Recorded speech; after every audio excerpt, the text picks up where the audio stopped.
sambutan yang pertama sambutan dari Bapak Kepala Sekolah, kemudian yang kedua adalah materi di teater yang akan disampaikan oleh Bapak Saryadi, kemudian Ibu Putri, Ibu Putri Ajeng dan Ibu Zola.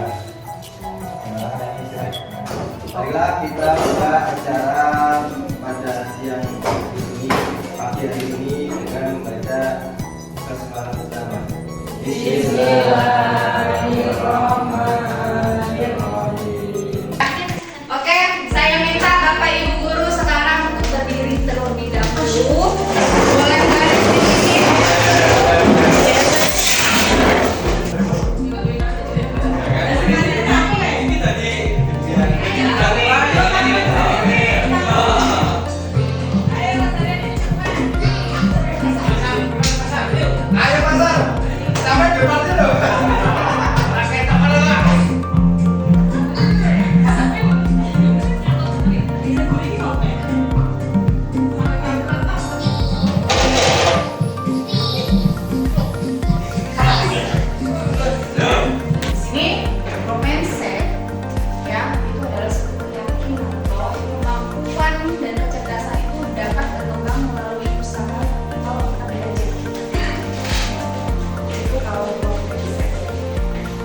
Mindset ini sebelum kita menuju ke mindsetnya itu ada yang namanya pola pikir tetap sebelum kita menjadi mindset pola pikir bertumbuhnya. Nah ini ada pengertian dari mindset menurut Bapak Menteri kita Tuti ya. Kalau mindset, kalau orang yang berpikir dengan pola pikir bertumbuh tadi, maka dia yakin masalah yang hanya sedikit itu akan ada jalannya ya. Kemudian masalah itu akan terselesaikan. Tapi kalau kita tidak memiliki growth mindset dan kita masih dalam fixed mindset, artinya pola pikir kita tetap, itu nggak akan ada jalannya, malah itu akan ada masalah saja. Gitu. Jadi kemudian saya langsung saja ya lagi. Sini konsep dasar pola mindset. Kita bisa lihat. Jadi konsep dasarnya yang pertama itu adalah mindset, yang kedua itu skill set, dan yang ketiga itu adalah tool set. Kenapa sih tool set itu nggak di bawah? Sedangkan itu kan adalah bentuknya seperti tangga ya. Kalau kita tahu tangga itu semakin ke atas semakin naik ya kan? Iya. Nah, mindset, skill set, dan tool set. Mindset ini apa sih? Ada yang tahu Bapak Ibu mindset? Pola pikir, pemikiran. Dan kita tahu kalau mindset itu adalah pemikiran. Pemikiran siapa? Pemikiran kita semua, individu masing-masing. Artinya kita sebagai manusia ini memiliki yang namanya pola pikir.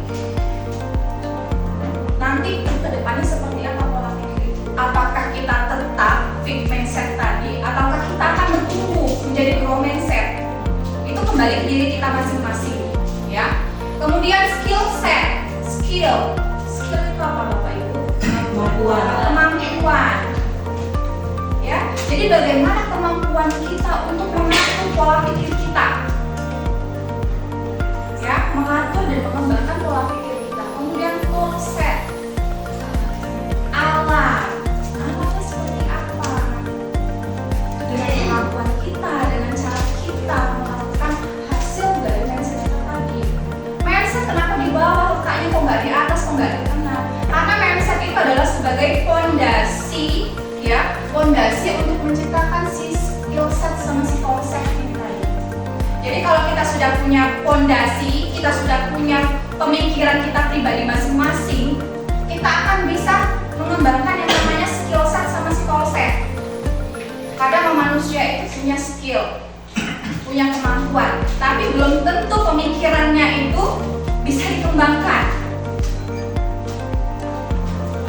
Nah, ini adalah konsep dasar dari pola pikir.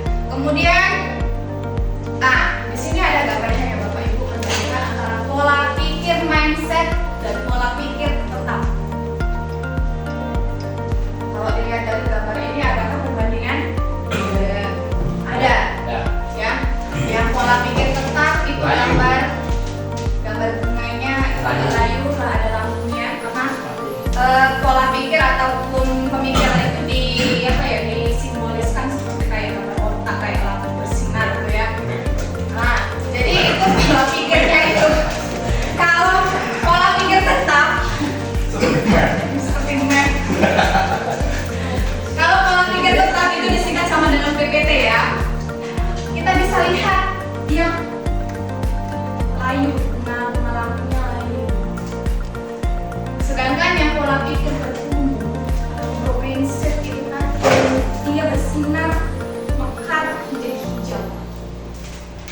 dari gambar ini apa sih yang bisa ditarik kesimpulan Bapak Ibu sekalian?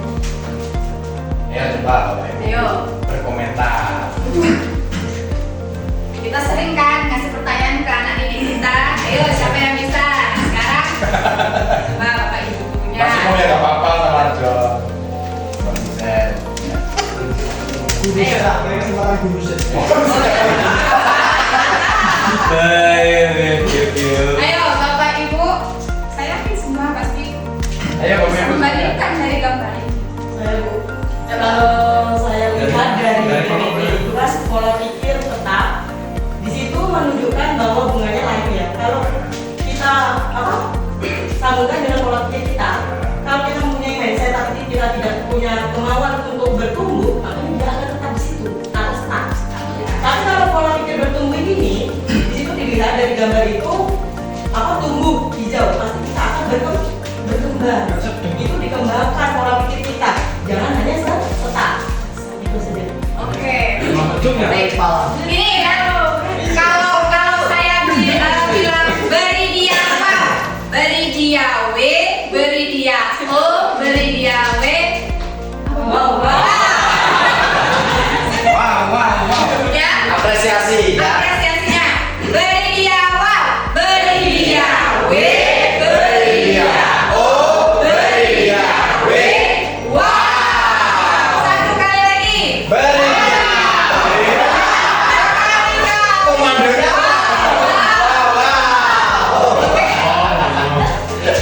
Ya, sedikit ice breaking Bapak Ibu.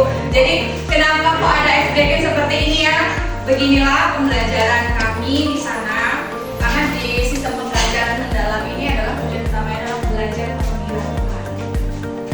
Jadi bagaimana menciptakan suasana yang menggembirakan. Karena kalau kita gembira, otomatis peserta didik pun itu akan lebih mudah memahami.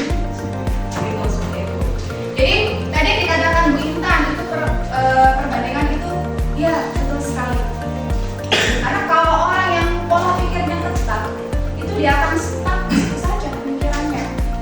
Dan tadi saya katakan dia punya skill, dia punya kemampuan, tapi pola pikirnya itu tetap masih seperti itu.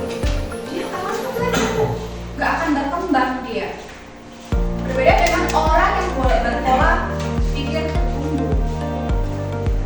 Ya, dia akan terus bagaimana caranya dia menjadi seseorang itu yang memang bermakna. Seperti itu. Di sini ada lagi juga perbandingannya ya, perbandingan antara pola pikir tetap dan pola pikir bertumbuh. Di sini.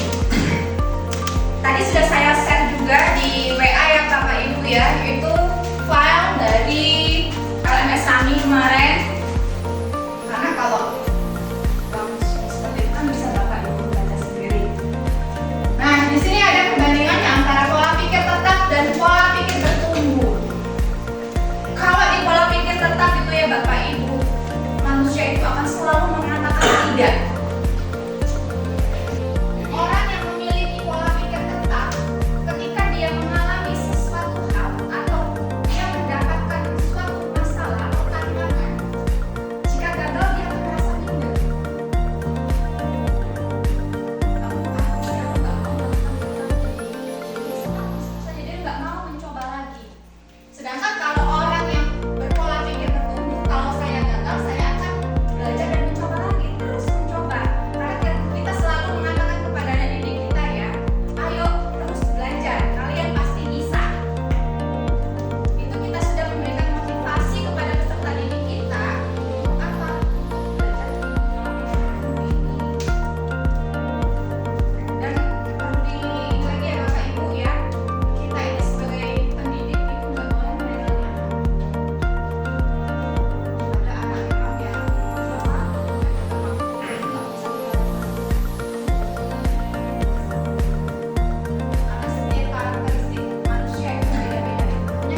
ini nanti akan tertuang pada RPPM kita nanti.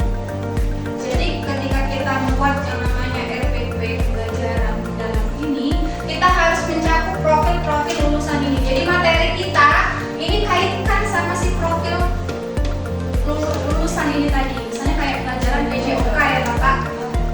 Biasanya itu belajar tentang materi BJOK. Manipula. Bola voli. Nah, bola voli itu di dalam materi bola voli itu apa sih dimensi-dimensi yang ada? Ya, kolaborasi tentunya pasti akan ada ya Pak ya, karena anak itu bekerja sama. Komunikasi antar satu sama lain tentunya pasti akan ada.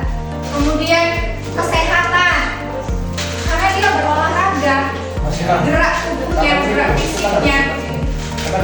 Jadi itu berkaitan dengan, jadi semua dimensi ini tidak semuanya harus ada di RPP. Boleh 3, boleh 4. Yang jelas masih berkaitan materi kita berkaitan dengan dimensi ini tadi. Jadi nanti kami akan memberikan ininya ya, kerangka dalam pembuatan SPP nanti akan kami bagikan. Apa yang kami akan bagikan. Jadi pentingnya dimensi ini tadi ya Bapak Ibu ya. Halo. Jadi jangan lagi bertanya-tanya kok apa sih 8 dimensi itu. Jadi ini harus nantinya dicantumkan di RPP. Ini ada di RPP kita. Kalau kemarin kan bergotong royong kayak mana anak murid itu. Nah jadi sekarang gantinya adalah dimensi profil lulusan IPB 8. Ada kolaborasi, kewargaan, keimanan dan ketakwaan, kemudian komunikasi, kreativitas, kemandirian. Kemandirian bisa dilihat dari anak itu mengerjakan tugas. Kolaborasi bisa dia mengerjakan tugas kelompok. Kalau kita menggunakan metode discovery learning ya, maaf disebut.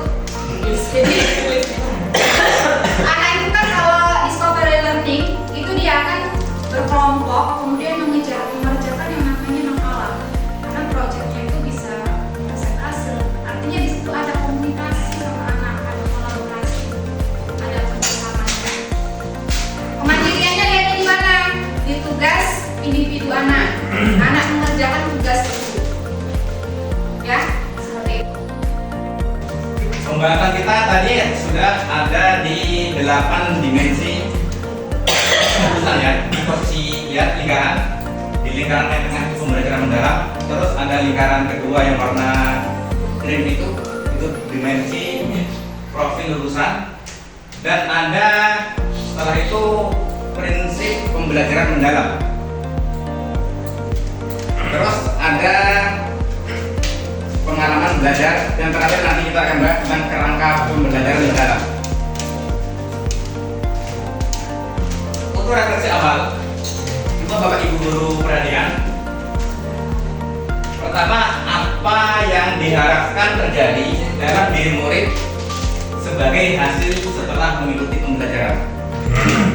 Ketika kita mengajar, ketika kita mengajar, apa yang kita harapkan terjadi pada diri murid? Paham dengan materi yang kita ajarkan yang pertama. Terus yang kedua menerapkan dalam kehidupan sehari-hari. Contohnya misalnya materi bahasa Indonesia saya menjelaskan tentang teks deskripsi ya. Itu siswa harus paham tentang teks deskripsi. Tapi kalau yang kedua menerapkan dalam kehidupan sehari-hari. Contohnya dia menjelaskan ciri-ciri spesifik seperti kayak objeknya, misalnya objeknya buah, dia baru bisa mendeskripsikan objek tersebut. Kalau makhluk hidup dari ciri-cirinya, dia menjelaskan ciri-ciri. Jadi itu bisa diterapkan ke dalam kehidupan sehari-hari. Bagus, dari Bu Intan kelompok 3.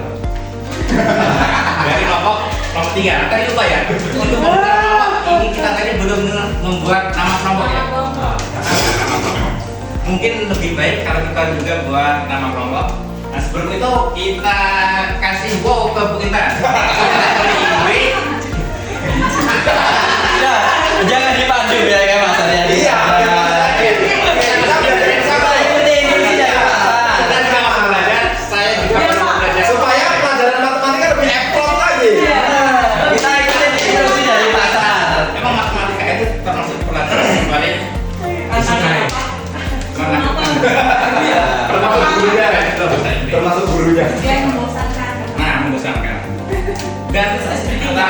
dari kelas anak-anak kelas itu yang bisa matematika itu tidak sampai 20%. Oke, lanjutkan Pak tadi Pak kasih apa? Berinisial.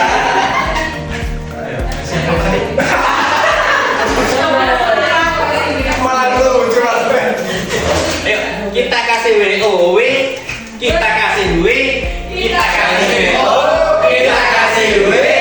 Wow! Sekali lagi, kita berkali-kali. Wow, wow, wow.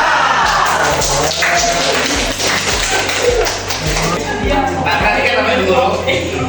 Nah, ini sebenarnya potongan foto dari video tadi yang ditampilkan oleh Pak Has. Ya, coba perhatikan apa yang terjadi di dalam kelas. Bosan. Jam kos Pak. Oh ini jam kos, ini jam kos. Daripada jam kos dia baca sambil. Itu belum tentu jangkau. Cuman tuh deh, ini soal ini. Kita positif dengan dia gitu ya. Ujungnya positif. Bagaimana keadaan dengan anak didik kita?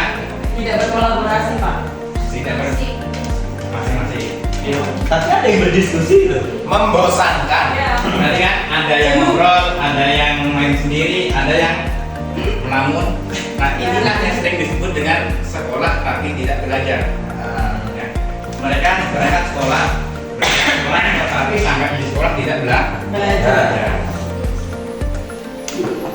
Lanjut.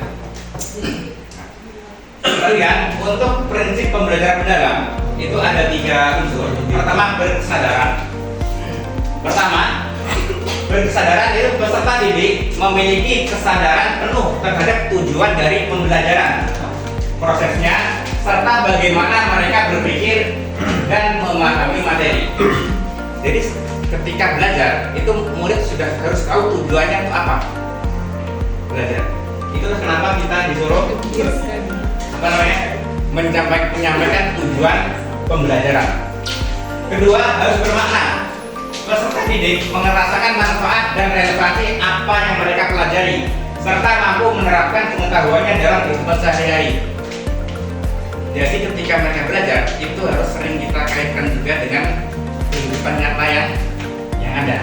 Kalau kita di kurikulum K13 itu ada namanya pendekatan saintifik ya. Itu pendekatan yang mengaplikasikan atau menerapkan dengan kehidupan.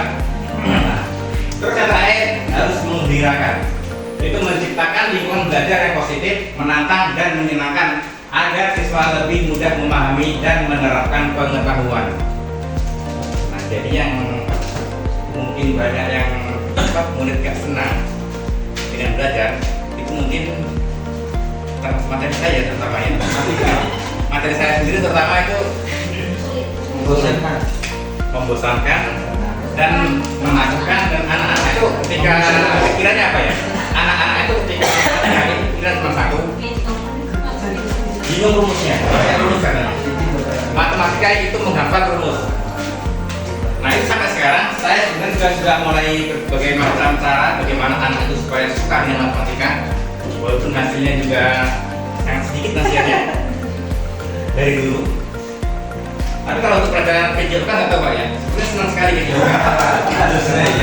Kalau PJOK sebenarnya senang dengan TIK juga. Ketika TIK ada lab, langsung anak-anak ditunggu Pak Has di lab, langsung semuanya lari. Anak-anak ditunggu Pak Saat di kelas. Nah, Langsung lari ke atas. kayak bola, matematika, ada juga tenang dia. Mulur langsung. Sampai kelas, apa yang diminta? Cerita aja Pak. Kemarin mau saya bilang materi siapa? Materi matematika. Tak bilangin ya, Pak diem. Artinya apa ya? Artinya apa? Ketika pelajaran bukan matematika ada beberapa materi atau pelajaran yang menurut anak-anak itu mereka belum mau menerima. Itu artinya apa? Berarti apa? Kenapa kok anak-anak itu menganggap Karena pelajarannya mungkin kurang menyenangkan. satu itu? Nah, Berarti poin pentingnya adalah Belum menggembirakan. Iya. Maka dari itu nanti kita ada lanjut. lanjut Mas Bram.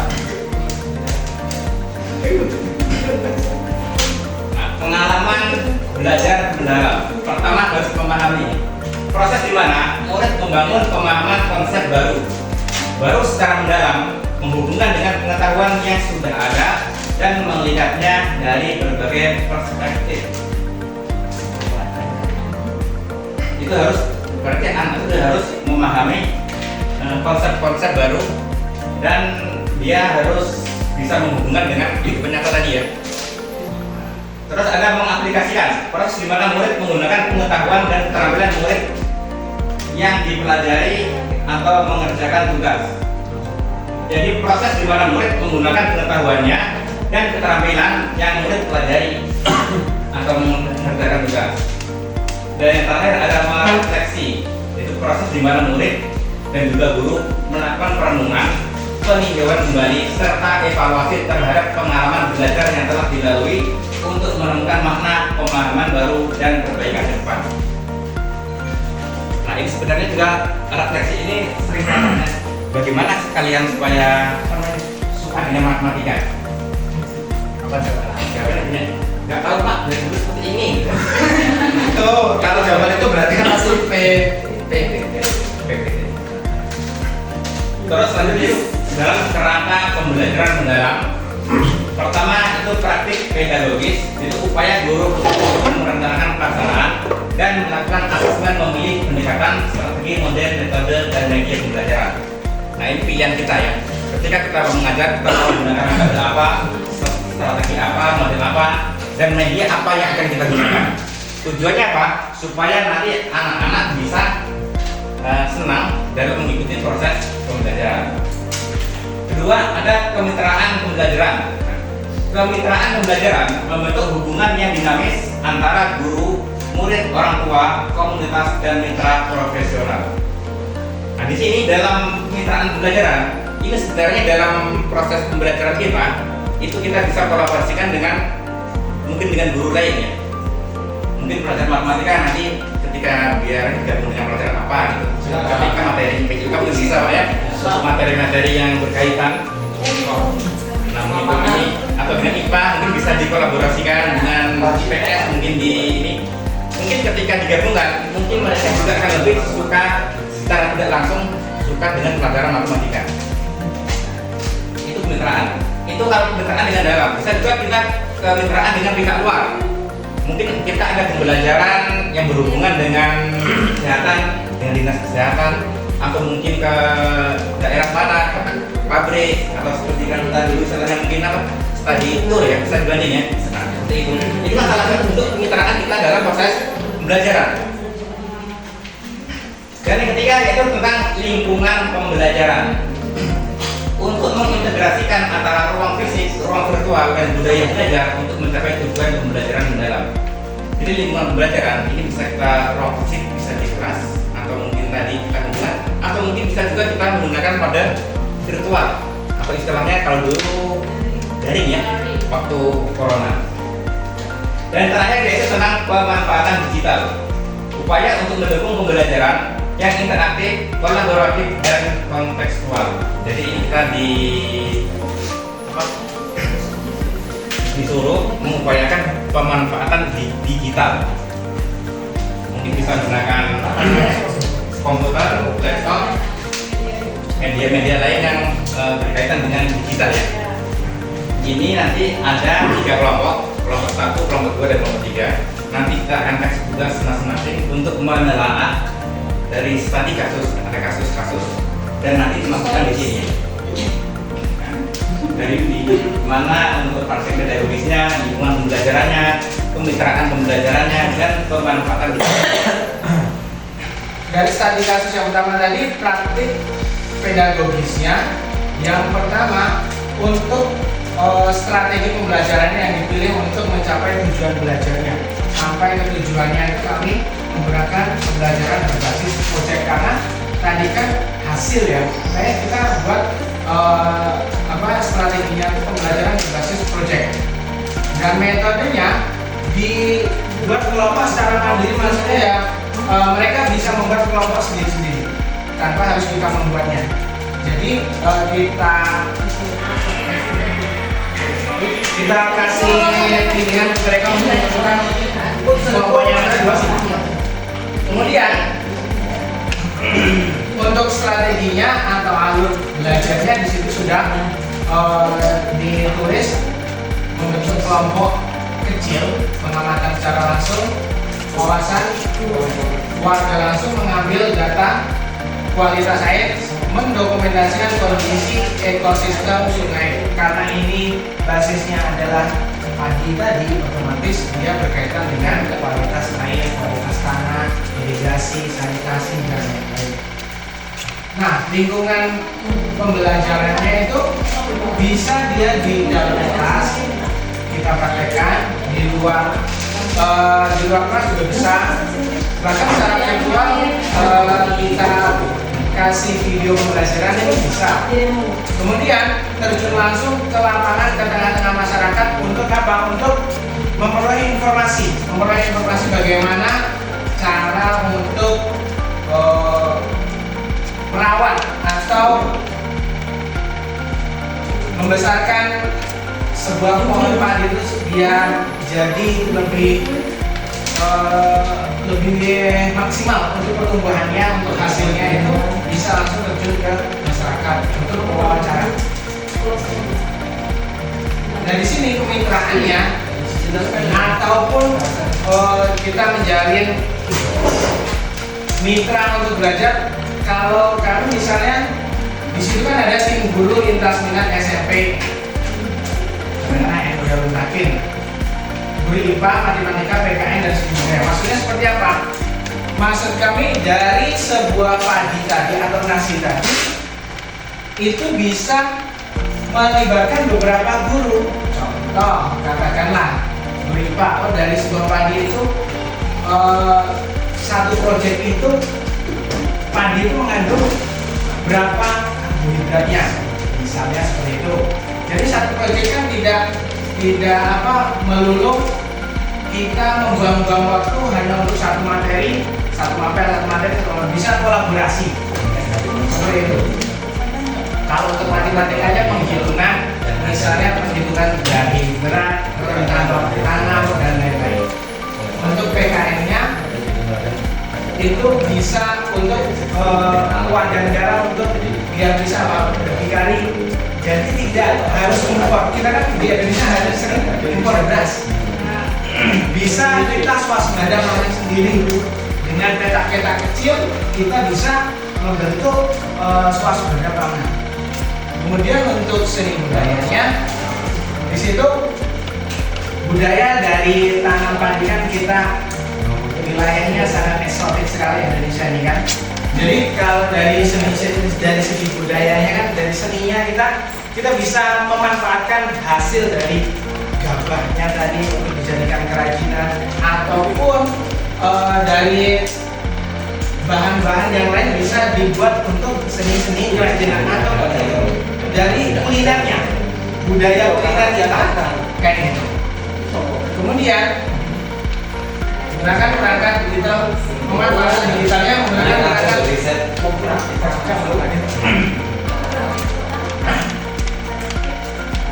perangkat digital untuk menyusun dan menyajikan temuan mereka dalam bentuk presentasi multimedia. Jadi bisa dibentuk ke dalam suatu video dokumenter yang singkat tapi bermakna untuk pembelajarannya. Itu saja yang bisa kami sampaikan. Sudah semangat Bapak Ibu untuk memulai pembelajaran kita pada hari ini? Nanti saya akan merefleksi dulu pembelajaran kita yang kemarin. Kemarin ada yang namanya prinsip pembelajaran. Ada berapa kemarin prinsip pembelajaran Bapak Ibu? Ada yang masih ingat kan? 3. Ada berapa? 3. Ada? 3. Prinsip pembelajaran itu kita ingat saja BBM. Apa itu BBM?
belajar. Sebelum kita masuk ke membuat RPM, saya ingin tahu sampai mana Bapak Ibu tahu yang namanya prinsip pembelajaran itu apa saja, pengalaman belajar itu apa saja. Kalau sudah ingat situ, baru kita masuk ke komponen minimum untuk merancang RPM.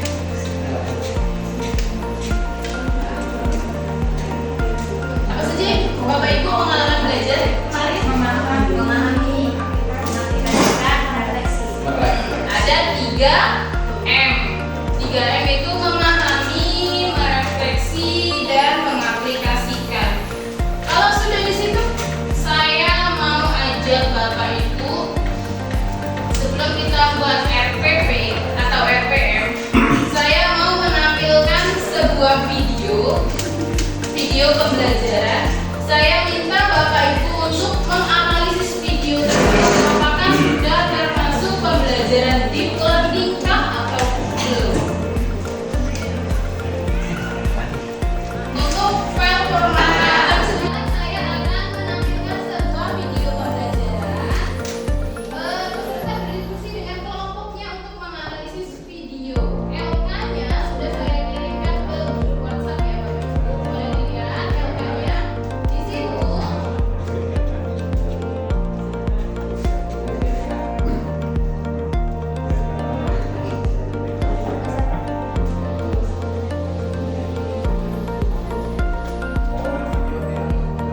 Nah, di situ ada beberapa tabel yang harus Bapak Ibu isi. Itu menganalisis prinsip pembelajaran dari yang prinsip berkesadaran, prinsip bermakna, dan prinsip menggembirakan. Itu sesuai dengan yang ada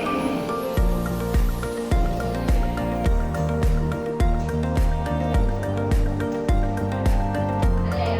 Itu guru memberikan kenyamanan dengan murid dalam belajar. Nanti Bapak Ibu dilihat di sebuah video yang saya tayangkan itu apakah di situ murid sudah merasa nyaman dalam pembelajaran tersebut. Misal dia sudah memberikan kenyamanan untuk murid tapi belum efektif. Apa yang membuat keadaan itu belum efektif? Itu Bapak Ibu isi di bagian komentar atau catatan kritis. Dan juga Bapak Ibu yang tanya? Saya tampilkan untuk videonya ya.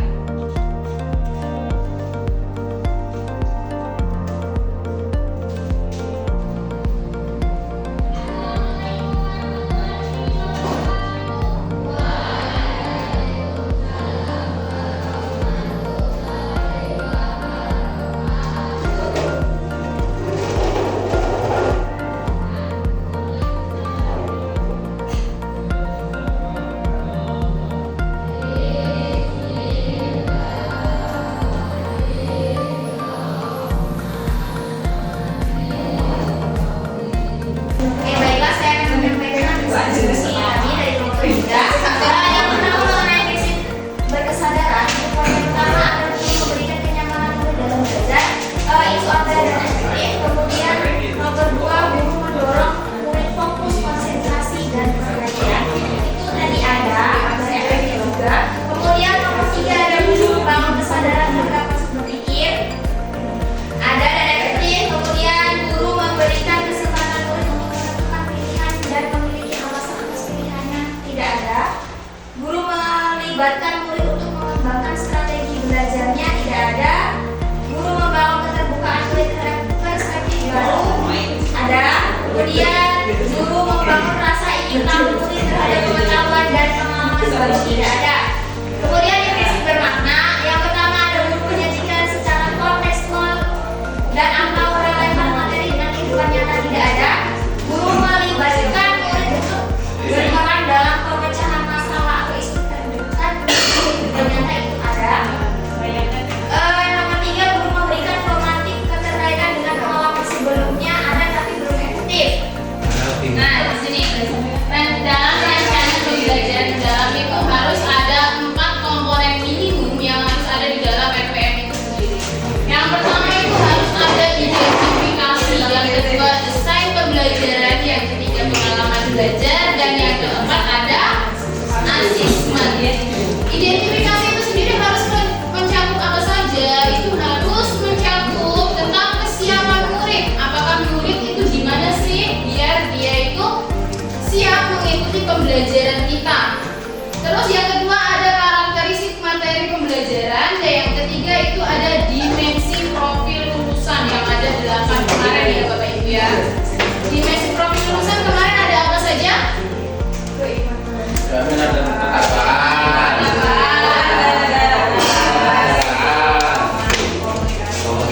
Saya tampilkan kembali ya. Banyak soalnya. Ada keimanan dan ketakwaan terhadap Tuhan Yang Maha Esa, kewarganegaraan, penalaran kritis, kreativitas, kolaborasi, kemandirian, kesehatan, dan yang terakhir komunikasi. Itu komponen-komponen yang harus ada di dalam RPM. Terus yang kedua ada yang namanya desain pembelajaran. Dalam desain pembelajaran itu harus mencakup apa saja, harus ada tujuan pembelajarannya apa, harus jelas. Terus kerangka pembelajarannya itu harus yang kemarin sudah dijelaskan dengan Pak Sas ya, Pak Sas ya. Itu ada praktis pedagogis, ada kemitraan, ada lingkungan pembelajarannya dan pemanfaatan digital. Nilainya Bu, asesmen itu apa? Nanti ada. Harus semangat loh.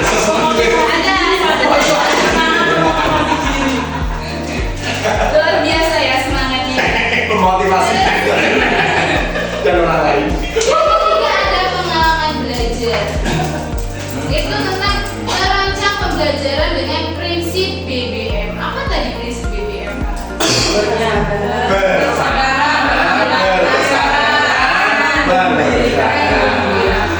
Itu juga ketiganya harus ada di RPM. Terus mendeskripsikan pembelajaran dengan pengalaman belajar yang berbeda. Terus ada asesmen. Asesmen itu penilaian terhadap siswa itu ada 3 ya Bapak Ibu. Yang pertama itu asesmen pada awal pembelajaran atau biasa disebut dengan asesmen as learning. Terus asesmen yang kedua itu ada pada saat proses pembelajaran atau asesmen for learning. Terus yang ketiga ada asesmen pada akhir pembelajaran itu biasa disebut dengan asesmen of learning.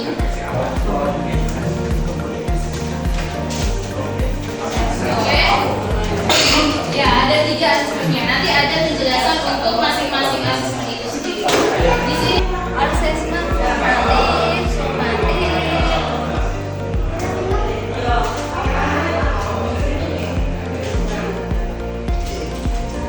Jika ada tanggapan ataupun pertanyaan silakan. Kalau tidak ada, kita tutup. Dengan Bapak Ibu. Intinya sama. Intinya sama. Kalau intinya sama mungkin yang untuk mengerti. Nah, apa itu inquiry kolaboratif? Nah, jadi pendekatan berbasis tim. Kalau kita berkolaborasi dalam inquiry kolaboratif itu nggak serta-merta langsung aku pengen berkolaborasi sama ini, aku pengen kolaborasi sama ini, itu tidak. Jadi dia ada fasenya atau siklusnya. Siklusnya ada pertama assess, ada design, ada implementation, yang terakhir ada measure, reflect, sama change. Di sini sudah ada penjelasannya. Yang pertama yaitu Beda ya kalau di bahasa Inggris Nah. ngomongnya. Ya. yang pertama ada assess. Tadi apa sih? Mengidentifikasi. Kita ceng gitu ya. Identifikasinya. Seandainya seperti ini, saya kasih contoh. Seandainya kalian, Bapak Ibu guru memberikan materi, kok anak itu kayak nggak tertarik, kok biasa aja, dikasih ini kok biasa aja. Kira-kira saya ini harus melakukan apa biar anak ini tertarik? Contohnya mungkin di pelajaran apa itu sehat sampah itu di pelajaran apa ya namanya? IPA. Mungkin sampah ini bisa mengolah sampah ini dengan kira-kira dibuat menarik itu seperti apa? Mungkin Bapak Ibu bisa berkolaborasi dengan guru bahasa Indonesia. Apa kolaborasinya dengan bahasa Indonesia? Bapak Ibu bisa membuat namanya tes prosedur, yaitu cara bagaimana mengolah sampah. Satu lagi bisa seni budaya, apa? Membuat kerajinan juga bisa, membuat poster juga bisa. Terus yang terakhir bisa juga, ini bukan yang terakhir, yang maksudnya ini hanya contoh ya. Bisa. Jangan selalu katakan yang terakhir. Curiga. Bapak Ibu bisa mengambil lagi dengan guru agama, mungkin dengan kebersihan sebagai dari maksudnya seperti itu. Kita mengidentifikasi terlebih dahulu masalah apa yang kita hadapi. Mungkin materi kita selama membosankan ini. Kalau seperti ini mungkin anak nggak akan berkembang, mungkin membosankan, nggak akan bisa mencapai sebuah tujuan pembelajaran. Maka dari itu kita harus melakukan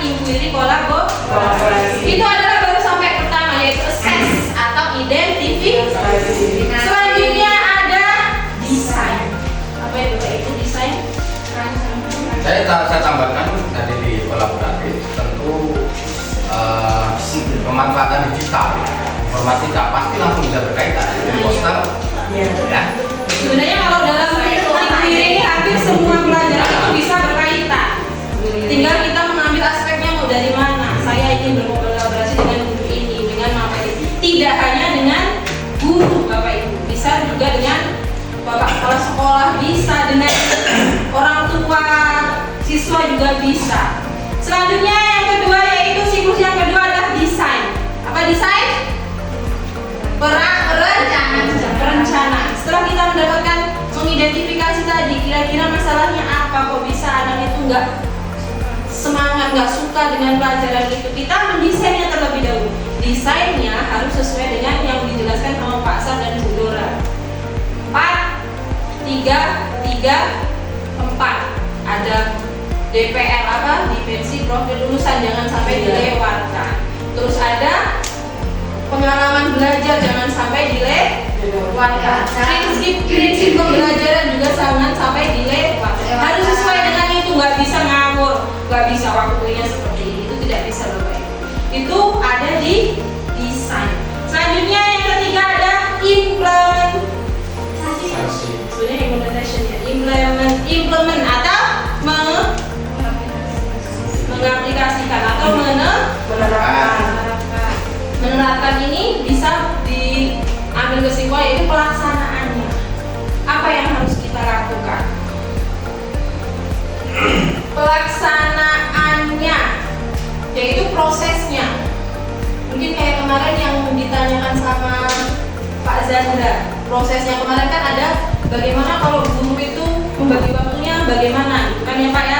Seandainya guru ini berkolaborasi dengan ini, bagaimana membagi waktunya. Nah itu bisa kita sepakati di desain terlebih dahulu Pak. Nanti Bapak yang ngajarin ini ya, nanti setelah saya mengajarin ini Bapak ini, nanti Bapak ini menjelaskan, saya dokumentasi ya Pak ya, seperti itu. Itu ada di implementation. Yang terakhir ada mission, reflect, change. Itu ada pengukuran. Nah pengukuran ini kira-kira efektif nggak ya? Kolaborasi ini efektif nggak ya?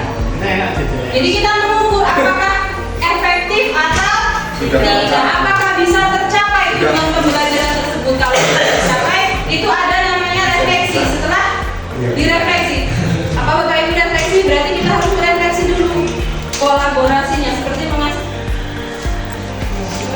mengasih pertanyaan. Refleksinya itu tidak hanya pertanyaan untuk siswa, bisa untuk diri kita sendiri. Kira-kira pembelajaran yang kita lakukan kolaboratif ini efektif nggak ya? Gitu.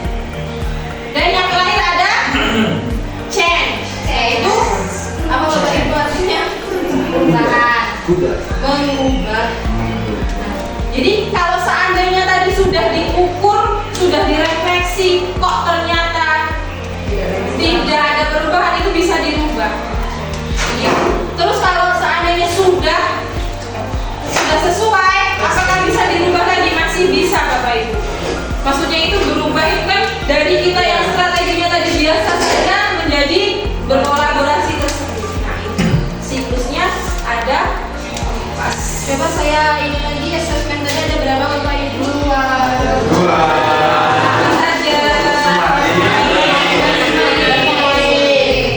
Terus kami juga ada dua. Yang terakhir pinter semua. Yang terakhir ada inquiry-nya ada Pak. Pakai bahasa Indonesia aja nggak apa-apa.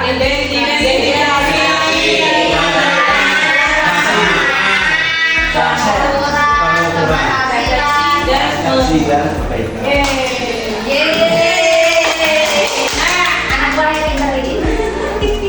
Jadi karena saya ini sebagai narasumber terakhir, mungkin kasih penutup ya Bapak Ibu. Terima kasih sudah mendengarkan kami selama 2 hari. Itu adalah ilmu yang kami dapatkan selama 5 hari. 5 hari itu saja kami ambil di intinya saja, tidak semua. Kalau semuanya ya 5 hari udah kita di sini. Setuju. Jadi kami mohon maaf apabila ada kesalahan dalam penyampaian, dalam ucapan. Terima kasih juga untuk Pak Has sudah memberikan kami kesempatan untuk melakukan pengibasan. Sudah itu kewajiban ya, karena kita wajib melakukan pengibasan. Jadi cukup sekian. Assalamualaikum warahmatullahi wabarakatuh.